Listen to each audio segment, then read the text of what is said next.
Libro El conflicto de los siglos, capítulo 24. El templo de Dios.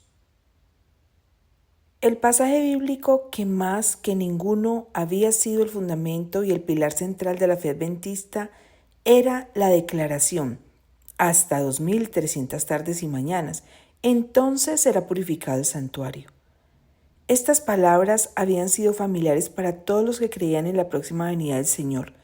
La profecía que encerraban era repetida como santo y seña de su fe por miles de bocas. Todos sentían que sus esperanzas más gloriosas y más queridas dependían de los acontecimientos en ella predichos. Había quedado demostrado que aquellos días proféticos terminaban en el otoño del año 1844. En común con el resto del mundo cristiano, los adventistas creían entonces que la tierra o alguna parte de ella era el santuario. Entendían que la purificación del santuario era la purificación de la tierra por medio del fuego del último y supremo día, y que ello se verificaría en el segundo advenimiento. De ahí que concluyeran que Cristo volvería a la tierra en 1844. Pero el tiempo señalado había pasado y el Señor no había aparecido. Los creyentes sabían que la palabra de Dios no podía fallar. Su interpretación de la profecía debía estar, pues, errada. Pero, ¿dónde estaba el error? Muchos cortaron, sin más ni más, el nudo de la dificultad, negando que los 2300 días terminasen en 1844. Este aserto no podía apoyarse con prueba alguna, a no ser con la de que Cristo no había venido en el momento en que se le esperaba. Alegábase que si los días proféticos hubiesen terminado en 1844, Cristo habría vuelto entonces para limpiar el santuario mediante la purificación de la tierra por fuego, y que, como no había venido, los días no podían haber terminado. Aceptar estas conclusiones equivalía a renunciar a los cómputos anteriores de los periodos proféticos. Se había comprobado que los 2300 días principiaron cuando entró en vigor el decreto de Artajerjes ordenando la restauración y edificación de Jerusalén en el otoño del año 457 a.C. Tomando esto como punto de partida, había perfecta armonía en la aplicación de todos los acontecimientos predichos en la explicación de ese periodo hallada en Daniel 9, 25 al 27. 69 semanas o los 483 primeros años de los 2300 años debían alcanzar hasta el Mesías, el ungido, y el bautismo de Cristo y su unción por el Espíritu Santo en el año 27 de nuestra era cumplían exactamente la predicción. En medio de la 70ª semana, el Mesías había de ser muerto. 3 años y medio después de su bautismo, Cristo fue crucificado en la primavera del año 31. Las 70 semanas o 490 años les tocaban especialmente a los judíos. Al fin del periodo, la nación selló su rechazamiento de Cristo con la persecución de sus discípulos y los apóstoles se volvieron hacia los gentiles en el año 34 de nuestra era. Habiendo terminado entonces los 490 primeros años de los 2300, quedaban aún 1810 años. Contando desde el año 34, 1810 años llegaban a 1844. Entonces había dicho el ángel: será purificado el santuario. Era indudable que todas las anteriores predicciones de la profecía se habían cumplido en el tiempo señalado. En ese cálculo todo era claro y armonioso, menos la circunstancia de que en 1844 no se veía acontecimiento alguno que correspondiese a la purificación del santuario. Negar que los días terminaban en esa fecha equivalía a confundir todo el asunto y abandonar creencias fundadas en el cumplimiento indudable de las profecías. Pero Dios había dirigido a su pueblo en el gran movimiento adventista. Su poder y su gloria habían acompañado la obra, y Él no permitiría que ésta terminase en la oscuridad y en un chasco, para que se le cubriese de oprobio como si fuese una mera excitación mórbida y producto del fanatismo. No iba a dejar su palabra envuelta en dudas e incertidumbres. Aunque muchos abandonaron sus primeros cálculos de los periodos proféticos y negaron la exactitud del movimiento basado en ellos, Otros no estaban dispuestos a negar puntos de fe y de experiencia que estaban sostenidos por las Sagradas Escrituras y por el testimonio del Espíritu de Dios. Creían haber adoptado en sus estudios de las profecías sanos principios de interpretación y que era su deber atenerse firmemente a las verdades ya adquiridas y seguir en el mismo camino de la investigación bíblica. Orando con fervor, volvieron a considerar su situación y estudiaron las Santas Escrituras para descubrir su error. Como no encontraran ninguno en sus cálculos de los periodos proféticos, fueron inducidos a examinar más de cerca la cuestión del santuario. En sus investigaciones vieron que en las Santas Escrituras no hay prueba alguna en apoyo de la creencia general de que la tierra es el santuario, pero encontraron en la Biblia una explicación completa de la cuestión del santuario, su naturaleza, su situación y sus servicios, pues el testimonio de los escritores sagrados era tan claro y tan amplio que despejaba este asunto de toda duda. El apóstol Pablo dice en su epístola a los Hebreos: en verdad, el primer pacto también tenía reglamentos del culto y su santuario que lo era de este mundo, porque un tabernáculo fue preparado, el primero, en que estaban el candelabro y la mesa y los panes de la proposición, el cual se llama el lugar santo. Y después del segundo velo, el tabernáculo que se llama el lugar santísimo, que contenía el incensario de oro y el arca del pacto, cubierta toda en derredor de oro, en la cual estaba el vaso de oro que contenía el maná, y la vara de Aarón que floreció, y las tablas del pacto, y sobre ella los querubines de gloria que hacían sombra al propiciatorio. El santuario al cual se refiere aquí San Pablo era el tabernáculo construido por Moisés a la orden de Dios como morada terrenal del Altísimo. Me harán un santuario para que yo habite en medio de ellos. Había sido la orden dada a Moisés mientras estaba en el monte con Dios. Los israelitas estaban peregrinando por el desierto y el tabernáculo se preparó de modo que pudiese ser llevado de un lugar a otro. No obstante, era una construcción de gran magnificencia. Sus paredes consistían en tablones ricamente revestidos de oro y asegurados en basas de plata, mientras que el techo se componía de una serie de cortinas o cubiertas, las de afuera de pieles y las interiores de lino fino magníficamente recamado con figuras de querubines. A más del atrio exterior, donde se encontraba el altar del holocausto, el tabernáculo propiamente dicho consistía en dos departamentos llamados el lugar santo y el lugar santísimo, separados por rica y magnífica cortina o velo. Otro velo semejante cerraba la entrada que conducía al primer departamento. En el lugar santo se encontraba hacia el sur el candelabro, con sus 7 lámparas que alumbraban el santuario día y noche. Hacia el norte estaba la mesa de los panes de la proposición y ante el velo que separaba el lugar santo del Santísimo estaba el altar de oro para el incienso, del cual ascendía diariamente a Dios una nube de sahumerio junto con las oraciones de Israel. En el lugar santísimo se encontraba el arca, cofre de madera preciosa cubierta de oro, depósito de las 2 tablas de piedra sobre las cuales Dios había grabado la ley de los 10 mandamientos. Sobre el arca, a guisa de cubierta del sagrado cofre, estaba el propiciatorio, verdadera maravilla artística, coronada por 2 querubines, uno en cada extremo y todo de oro macizo. En este departamento era donde se manifestaba la presencia divina en la nube de gloria entre los querubines. Después que los israelitas se hubieron establecido en Canaán, el tabernáculo fue reemplazado por el templo de Salomón, el cual, aunque edificio permanente y de mayores dimensiones, conservaba las mismas proporciones y el mismo amueblado. El santuario subsistió así, menos durante el plazo en que permaneció en ruinas en tiempo de Daniel, hasta su destrucción por los romanos en el año 70 de nuestra era. Tal fue el único santuario que haya existido en la tierra y del cual la Biblia nos dé alguna información. San Pablo dijo de él que era el santuario del primer pacto, pero ¿no tiene el nuevo pacto también el suyo?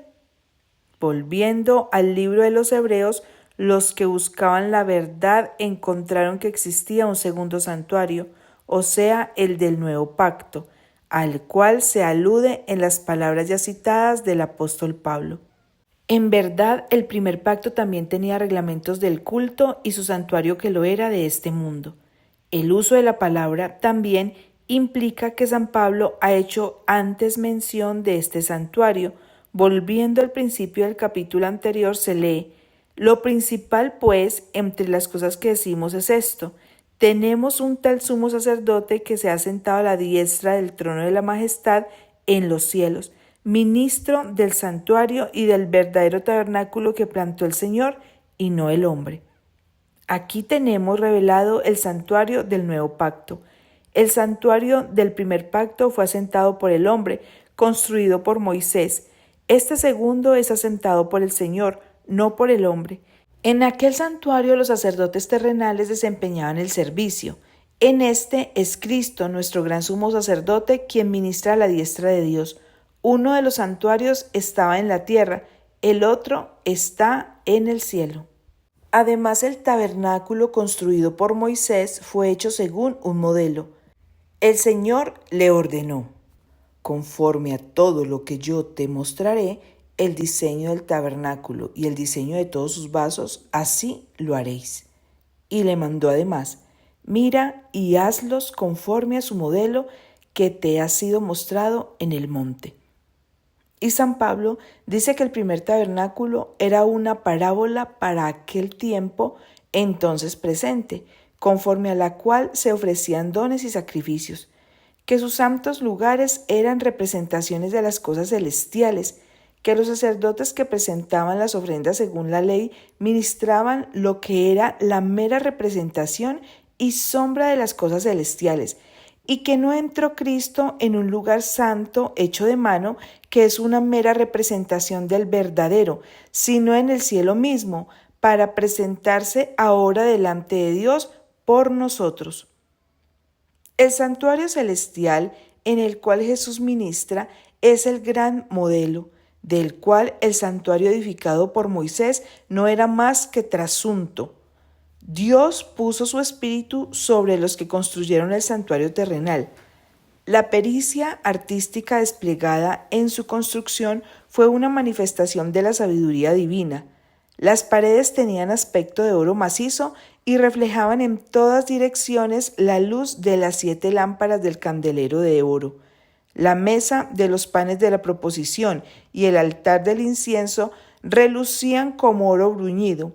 La magnífica cubierta que formaba el techo, recamada con figuras de ángeles en azul, púrpura y escarlata, realzaba la belleza de la escena.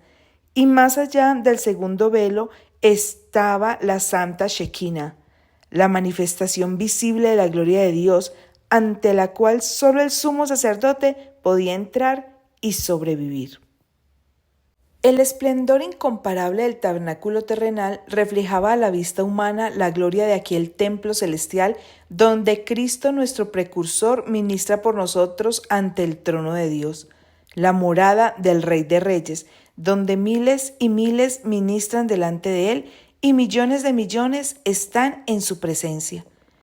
Ese templo, lleno de la gloria del trono eterno, donde los serafines, sus flamantes guardianes, cubren sus rostros en adoración, no podía encontrar en la más grandiosa construcción que jamás edificaran manos humanas más que un pálido reflejo de su inmensidad y de su gloria. Con todo, el santuario terrenal y sus servicios revelaban importantes verdades relativas al santuario celestial y la gran obra que se llevaba allí a cabo para la redención del hombre. Los lugares santos del santuario celestial están representados por los 2 departamentos del santuario terrenal. Cuando en una visión le fue dado al apóstol Juan que viese el templo de Dios en el cielo, contempló allí 7 lámparas de fuego ardiendo delante del trono. Vio un ángel que tenía en su mano un incensario de oro y le fue dado mucho incienso para que lo añadiese a las oraciones de todos los santos, encima del altar de oro que estaba delante del trono. Se le permitió al profeta contemplar el primer departamento del santuario en el cielo y vio allí las 7 lámparas de fuego y el altar de oro, representados por el candelabro de oro y el altar de incienso en el santuario terrenal. De nuevo fue abierto el templo de Dios, y miró hacia adentro del velo interior el lugar santísimo. Allí vio el arca de su pacto, representada por el cofre sagrado construido por Moisés para guardar la ley de Dios. Así fue como los que estaban estudiando ese asunto encontraron pruebas irrefutables de la existencia de un santuario en el cielo. Moisés hizo el santuario terrenal según un modelo que le fue enseñado. San Pablo declara que ese modelo era el verdadero santuario que está en el cielo, y San Juan afirma que lo vio en el cielo. En el templo celestial, la morada de Dios, su trono está asentado en juicio y en justicia. En el lugar santísimo está su ley, la gran regla de justicia por la cual es probada toda la humanidad. El arca que contiene las tablas de la ley está cubierta con el propiciatorio ante el cual Cristo ofrece su sangre a favor del pecador. Así se representa la unión de la justicia y de la misericordia en el plan de la redención humana. Solo la sabiduría infinita podía idear semejante unión y solo el poder infinito podía realizarla. Es una unión que llena todo el cielo de admiración y adoración. Los querubines del santuario terrenal que miraban reverentemente hacia el propiciatorio representaban el interés con el cual las huestes celestiales contemplan la obra de redención. Es el misterio de la misericordia que los ángeles desean contemplar, a saber, que Dios puede ser justo al mismo tiempo que justifica al pecador arrepentido y reanuda sus relaciones con la raza caída, que Cristo pudo humillarse para sacar a innumerables multitudes del abismo de la perdición y revestirlas con las vestiduras inmaculadas de su propia justicia, a fin de unirlas con ángeles que no cayeron jamás y permitirles vivir para siempre en la presencia de Dios. La obra mediadora de Cristo en favor del hombre se presenta en esta hermosa profecía de Zacarías relativa a aquel cuyo nombre es el vástago. El profeta dice: «Sí, edificará el templo de Jehová y llevará sobre sí la gloria, y se sentará y reinará sobre su trono, siendo sacerdote sobre su trono, y el consejo de la paz estará entre los dos». Sí, edificará el templo de Jehová. Por su sacrificio y su mediación, Cristo es el fundamento y el edificador de la iglesia de Dios. El apóstol Pablo le señala como la piedra principal del ángulo, en la cual todo el edificio, bien trabado consigo mismo, va creciendo para ser un templo santo en el Señor, en quien, dice, vosotros también sois edificados juntamente para ser morada de Dios en virtud del Espíritu. Y llevará sobre sí la gloria. Es a Cristo a quien pertenece la gloria de la redención de la raza caída. Por toda la eternidad el canto de los redimidos será: a aquel que nos ama y nos ha lavado de nuestros pecados en su misma sangre, a él sea la gloria y el dominio por los siglos de los siglos. Y se sentará y reinará sobre su trono, siendo sacerdote sobre su trono, no todavía sobre el trono de su gloria. El reino de gloria no le ha sido dado aún. Solo cuando su obra mediadora haya terminado, le dará el Señor Dios el trono de David su padre, un reino del que no habrá fin. Como sacerdote, Cristo está sentado ahora con el Padre en su trono. En el trono, en compañía del Dios eterno que existe por sí mismo, está aquel que ha llevado nuestros padecimientos y con nuestros dolores se cargó, quien fue tentado en todo punto, así como nosotros, mas sin pecado, para que pudiese también socorrer a los que son tentados. Si alguno pecare, abogado tenemos para con el Padre, a saber, a Jesucristo el justo. Su intercesión es la de un cuerpo traspasado y quebrantado y de una vida inmaculada, las manos heridas, el costado abierto, los pies desgarrados, abogan en favor del hombre caído cuya redención fue comprada a tan infinito precio. y el consejo de la paz estará entre los dos. El amor del Padre, no menos que el del Hijo, es la fuente de salvación para la raza perdida. Jesús había dicho a sus discípulos antes de irse: no os digo que yo rogaré al Padre por vosotros, pues el mismo Padre os ama. Dios estaba en Cristo reconciliando consigo mismo al mundo. Y en el ministerio del santuario celestial, el consejo de la paz estará entre los dos. De tal manera amó Dios al mundo que dio a su Hijo unigénito, para que todo aquel que cree en Él no perezca, sino que tenga vida eterna. Las Escrituras contestan con claridad a la pregunta: ¿qué es el santuario? La palabra santuario, tal cual la usa la Biblia, se refiere en primer lugar al tabernáculo que construyó Moisés como figura o imagen de las cosas celestiales, y en segundo lugar al verdadero tabernáculo en el cielo hacia el cual señalaba el santuario terrenal. Muerto Cristo, terminó el ritual típico. El verdadero tabernáculo en el cielo es el santuario del nuevo pacto, y como la profecía de Daniel 8:14 se cumple en esta dispensación, el santuario al cual se refiere debe ser el santuario del nuevo pacto. Cuando terminaron los 2300 días, en 1844, hacía muchos siglos que no había santuario en la tierra, de manera que la profecía hasta 2300 tardes y mañanas, entonces será purificado el santuario, se refiere indudablemente al santuario que está en el cielo. Pero queda aún la pregunta más importante por contestar: ¿qué es la purificación del santuario? En el Antiguo Testamento se hace mención de un servicio tal con referencia al santuario terrenal, pero ¿puede haber algo que purificar en el cielo? En el 9º capítulo de la Epístola a los Hebreos se menciona claramente la purificación de ambos santuarios, el terrenal y el celestial. Según la ley, casi todas las cosas son purificadas con sangre, y sin derramamiento de sangre no hay remisión. Fue, pues, necesario que las representaciones de las cosas celestiales fuesen purificadas con estos sacrificios, pero las mismas cosas celestiales con mejores sacrificios que estos, a saber, la preciosa sangre de Cristo. En ambos servicios, el típico y el real, la purificación debe efectuarse con sangre. En aquel, con sangre de animales; en este, con la sangre de Cristo. San Pablo dice que la razón por la cual esta purificación debe hacerse con sangre es porque sin derramamiento de sangre no hay remisión. La remisión, o sea, el acto de quitar los pecados, es la obra que debe realizarse.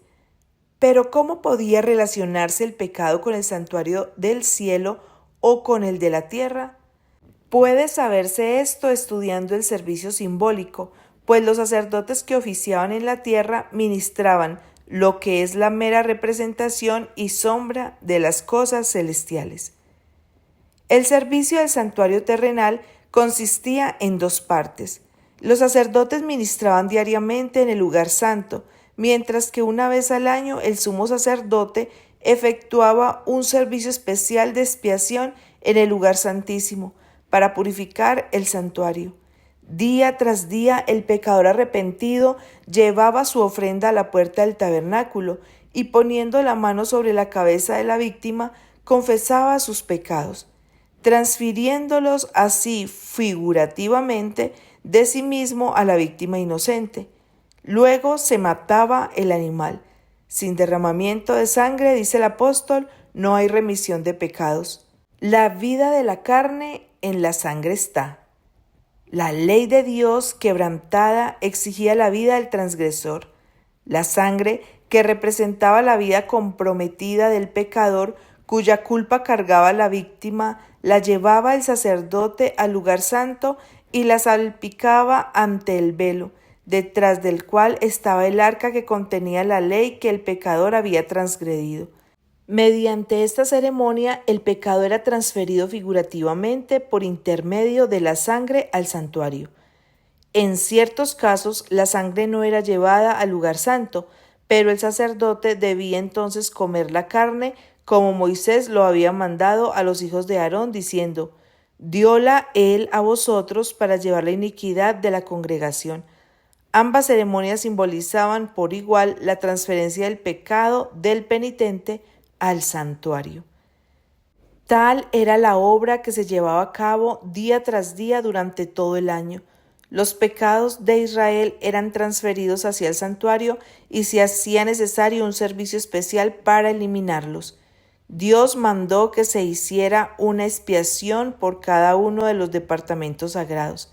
Así hará expiación por el santuario a causa de las inmundicias de los hijos de Israel y de sus transgresiones, con motivo de todos sus pecados, y del mismo modo hará con el tabernáculo de reunión que reside con ellos, en medio de sus inmundicias. Debía hacerse también una expiación por el altar. Lo purificará y lo santificará a causa de las inmundicias de los hijos de Israel. Una vez al año, en el gran día de las expiaciones, el sacerdote entraba en el lugar santísimo para purificar el santuario. El servicio que se realizaba allí completaba la serie anual de los servicios. En el día de las expiaciones se llevaban 2 machos cabríos a la entrada del tabernáculo y se echaban suerte sobre ellos, la una suerte para Jehová y la otra para Azazel. El macho cabrío sobre el cual caía la suerte para Jehová debía ser inmolado como ofrenda por el pecado del pueblo, y el sacerdote debía llevar velo adentro la sangre de aquel y rociarla sobre el propiciatorio y delante de él. También había que rociar con ella el altar del incienso que se encontraba delante del velo. Y pondrá Aarón ambas manos sobre la cabeza del macho cabrío vivo, y confesará sobre él todas las iniquidades de los hijos de Israel y todas sus transgresiones a causa de todos sus pecados, cargándolos así sobre la cabeza del macho cabrío, y le enviará al desierto por mano de un hombre idóneo, y el macho cabrío llevará sobre sí las iniquidades de ellos a tierra inhabitada. El macho cabrío emisario no volvía al real de Israel, y el hombre que lo había llevado afuera debía lavarse y lavar sus vestidos con agua antes de volver al campamento. Toda la ceremonia estaba destinada a inculcar a los israelitas una idea de la santidad de Dios y de su odio al pecado, y además hacerles ver que no podían ponerse en contacto con el pecado sin contaminarse. Se requería de todos que afligiesen sus almas mientras se celebraba el servicio de expiación. Toda ocupación debía dejarse a un lado y toda la congregación de Israel debía pasar el día en solemne humillación ante Dios, con oración, ayuno y examen profundo del corazón. El servicio típico enseña importantes verdades respecto a la expiación. Se aceptaba un sustituto en lugar del pecador, pero la sangre de la víctima no borraba el pecado. Solo proveía un medio para transferirlo al santuario. Con la ofrenda de sangre, el pecador reconocía la autoridad de la ley, confesaba su culpa y expresaba su deseo de ser perdonado mediante la fe en un Redentor por venir, pero no estaba aún enteramente libre de la condenación de la ley.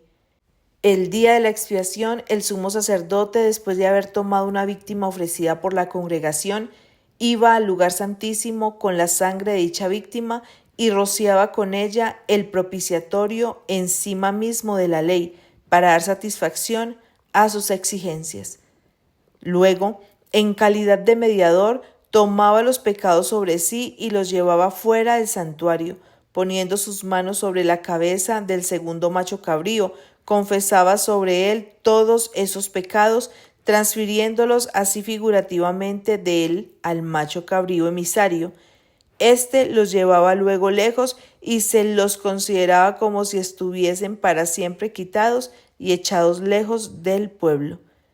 Tal era el servicio que se efectuaba como mera representación y sombra de las cosas celestiales, y lo que se hacía típicamente en el santuario terrenal se hace en realidad en el santuario celestial. Después de su ascensión, nuestro Salvador empezó a actuar como nuestro sumo sacerdote. San Pablo dice: no entró Cristo en un lugar santo hecho de mano, que es una mera representación del verdadero, sino en el cielo mismo, para presentarse ahora delante de Dios por nosotros. El servicio del sacerdote durante el año en el primer departamento del santuario, adentro del velo que formaba la entrada y separaba el lugar santo del atrio exterior, representa la obra y el servicio a que dio principio Cristo al ascender al cielo. La obra del sacerdote en el servicio diario consistía en presentar ante Dios la sangre del holocausto, como también el incienso que subía con las oraciones de Israel. Así es como Cristo ofrece su sangre ante el Padre en beneficio de los pecadores, y así es como presenta ante Él, además, junto con el precioso perfume de su propia justicia, las oraciones de los creyentes arrepentidos. Tal era la obra desempeñada en el primer departamento del santuario en el cielo. Hasta allí siguieron los discípulos a Cristo por la fe cuando se elevó de la presencia de ellos. Allí se concentraba su esperanza, la cual, dice San Pablo, tenemos como ancla el alma, segura y firme, y que penetra hasta lo que está dentro del velo, a donde como precursor nuestro Jesús ha entrado por nosotros, constituido como sacerdote para siempre. Ni tampoco por medio de la sangre de machos cabríos y de terneros, sino por la virtud de su propia sangre, entró una vez para siempre en el lugar santo, habiendo ya hallado eterna redención. Este ministerio siguió efectuándose durante 18 siglos en el primer departamento del santuario. La sangre de Cristo ofrecida en beneficio de los creyentes arrepentidos les aseguraba perdón y aceptación cerca del Padre, pero no obstante sus pecados permanecían inscritos en los libros de registro. Como en el servicio típico había una obra de expiación a fin del año, así también antes que la obra de Cristo para la redención de los hombres se complete, queda por hacer una obra de expiación para quitar el pecado del santuario. Este es el servicio que empezó cuando terminaron los 2300 días. Entonces, así como lo había anunciado Daniel el profeta, nuestro sumo sacerdote entró en el lugar santísimo para cumplir la última parte de su solemne obra, la purificación del santuario. Así como en la antigüedad los pecados del pueblo eran puestos por fe sobre la víctima ofrecida y por la sangre de ésta se transferían figurativamente al santuario terrenal, así también en el nuevo pacto los pecados de los que se arrepienten son puestos por la fe sobre Cristo y transferidos de hecho al santuario celestial. Y así como la purificación típica de lo terrenal se efectuaba quitando los pecados con los cuales había sido contaminado, así también la purificación real de lo celestial debe efectuarse quitando o borrando los pecados registrados en el cielo. Pero antes de que esto pueda cumplirse, deben examinarse los registros para determinar quiénes son los que, por su arrepentimiento del pecado y su fe en Cristo, tienen derecho a los beneficios de la expiación cumplida por Él. La purificación del santuario implica, por lo tanto, una obra de investigación, una obra de juicio.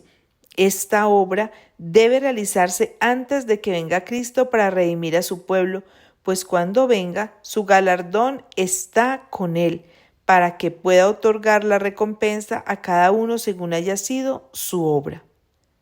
Así que los que andaban en la luz de la palabra profética vieron que en lugar de venir a la tierra al fin de los 2300 días en 1844, Cristo entró entonces en el lugar santísimo del santuario celestial para cumplir la obra final de la expiación preparatoria para su venida. Se vio además que, mientras que el holocausto señalaba a Cristo como sacrificio y el sumo sacerdote representaba a Cristo como mediador, el macho cabrío simbolizaba a Satanás, autor del pecado, sobre quien serán colocados finalmente los pecados de los verdaderamente arrepentidos. Cuando el sumo sacerdote, en virtud de la sangre del holocausto, quitaba los pecados del santuario, los ponía sobre la cabeza del macho cabrío para Azazel. Cuando Cristo, en virtud de su propia sangre, quite del santuario celestial los pecados de su pueblo al fin de su ministerio, los pondrá sobre Satanás. el cual en la consumación del juicio debe cargar con la pena final. El macho cabrío era enviado lejos a un lugar desierto para no volver jamás a la congregación de Israel. Así también Satanás será desterrado para siempre de la presencia de Dios y de su pueblo, y será aniquilado en la destrucción final del pecado y de los pecadores.